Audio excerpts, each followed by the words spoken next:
아멘. 자 보세요.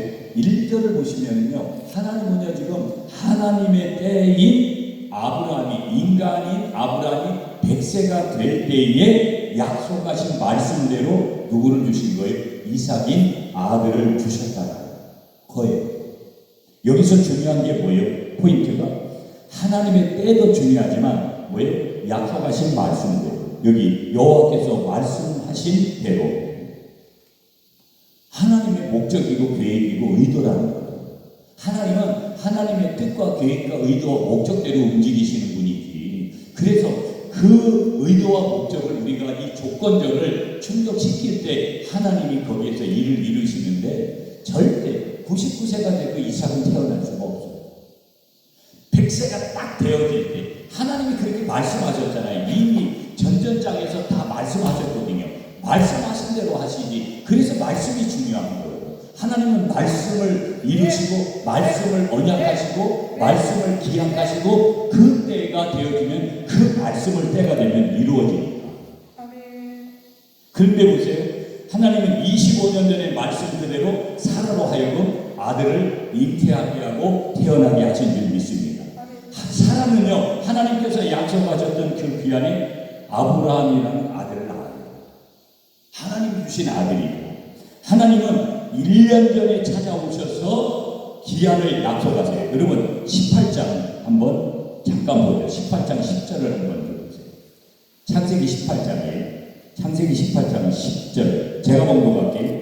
그가 이르시되, 그가 누구 계세요? 하나님이 내년 이맘때니까 1년 전에, 그러니까 출산 1년 전에 하나님이 이전에 벌써 아들을 주시겠다고 하고 출산 1년 전에 다시 내년 이맘때 내가 반드시 내게로 돌아오리니 내 아내 사라에게 아들이 있으리라 하시니 사라가 그 뒤 장문에서 들었더라. 원래 아들 주려고 할 때 사라하고 아브라함은 어떤 생각을 가졌어요? 비웃었어요. 약간 택도 없다고. 그런데 하나님이 다시 찾아와서 내년 이맘때 되면 분명히 이삭을 너에게 준다. 근데 그걸 누가 들어요? 사라도 지금 듣고 있는 거예요. 지금 그 들었다라는 그 내용을 지금 여기서 지금 말씀하고 있는 것이죠. 여기서 중요한 일이 하나. 모든 지금 아브라함이 100세가 되는 때 바로 그때가 뭐였냐면 하나님의 일하시는 때고 하나님의 때였다는 거예요. 하나님은 항상 일하시지만 하나님의 특별한 일을 하시는 때가 돼야 그 일이 이루어집니다. 그러니까 하나님은 항상 일하시지만 하나님의 때가 돼야 이루어진다는 거. 하나님. 그러니 우리 인간은 하물며 무슨 생각에 오래 기다려야 되고 더 오래 기다려야 되고 더 많이 기다려야 되고 더 말씀을 의지해야 되는 거, 그거 마땅한 거 아니에요. 하나님이 말씀대로 그렇게 하십니다. 두 번째, 여러분 3절부터 5절이에요. 3절 제가 아브라함이 그에게 태어난 아들고 사라가 자기에게 낳은 아들을 이름하여 이삭이라 하였고, 4절은 여러분이 시작.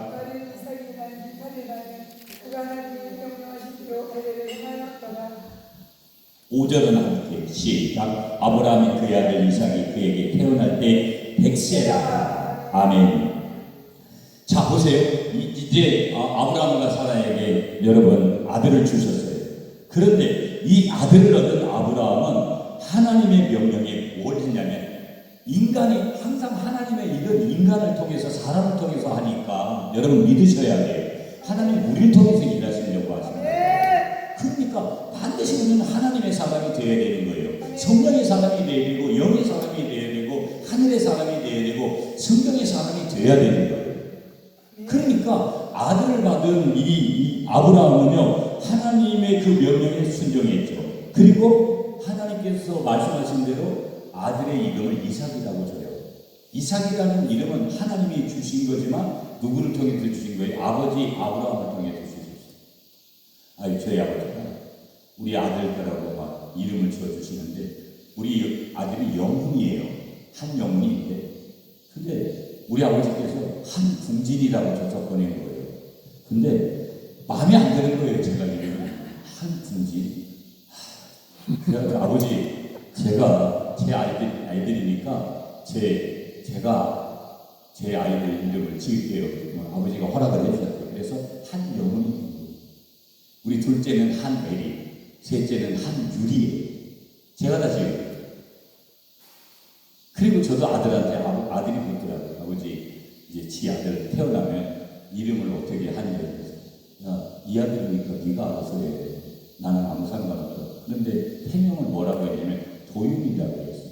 근데 태명대로 도윤이로 할 것 같다고 그렇게 얘기를 해요. 그러니까 아브라함에게 이삭의 이름을 짓도록 했는데 아브라함이 이삭이라고 지금 지은 거예요. 그리고 아브라함이 한 것은 하나님의 말씀에 계속 순종을 하는 거죠. 그러니까 사람이 할 일은 하나님의 사람들이 할 일은 하나님의 말씀에 하나님의 뜻에 그에게 의해 그렇게 순종하다 가면 이해가 안 돼도 순종, 내가 알아들어도 순종, 내가 그거를 좀 따라갈 수 없는 상황에서도 순종.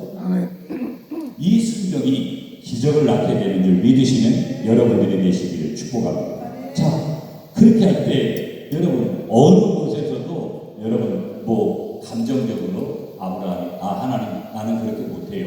그렇게 하는 것이 없어요. 하나님이 원하시는 것은 순종이다. 그러면서 하나 여기서 다루어 드렸던 부분들이 뭐였냐면 여러분 여기 할례에 대한 부분을 제가 말씀드렸잖아요. 남자들은 이렇게 오줌을 넣기 그때는 남자밖에 수에 안 들어가니까 그러면 나는 하나님의 백성이다. 할례라는 것은 하나님의 백성들 펴잖아요. 오늘의 세례니까. 그러면 내가 소변을 볼 때마다 우리 남자들은 어떻게 생각하는 거예요? 나는 하나님의 백성이기 때문에 그러므로 하나님의 백성답게 살아야 된다. 거룩하게 살아야 된다.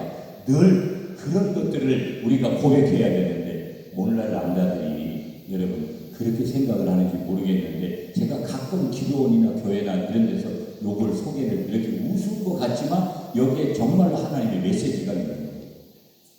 아무 생각 없이 그냥 아예 내가 그냥 생리적인 것들만 해결하는 게 아니라 그 생리적인 것들을 해결하면서 거기를 통해서 신앙 고백할 수 있는 게 구약의 할례고 신약의 세례라는 것입니다.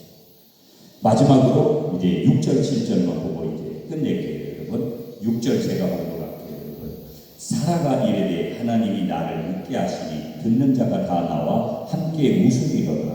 아멘. 자 여러분 7절 읽어주세요. 시작. 너희 사라가 자식을 강물했다고 누가 아브라함에 말했지만은 아브라함이 내가 아들을 낳았다 합니다. 다 읽었다고 쳐. 곧 끝납니다. 네. 자 보세요. 마지막 메시지 하나는 지금 사라에게 어떻게 하시냐면 아들을 주셨잖아요. 뭐 아들을 낳은 거는 사라가 낳았지. 물론 뭐 함께 동역을 한 건 아브라함도 맞지만 실제 낳는 것은 엄마가 낳잖아요. 그 아들을 주심으로써 그로 하여금 뭐를 얻게 하셨냐면 기쁨의 웃음을 웃게 하셨다는 거예요.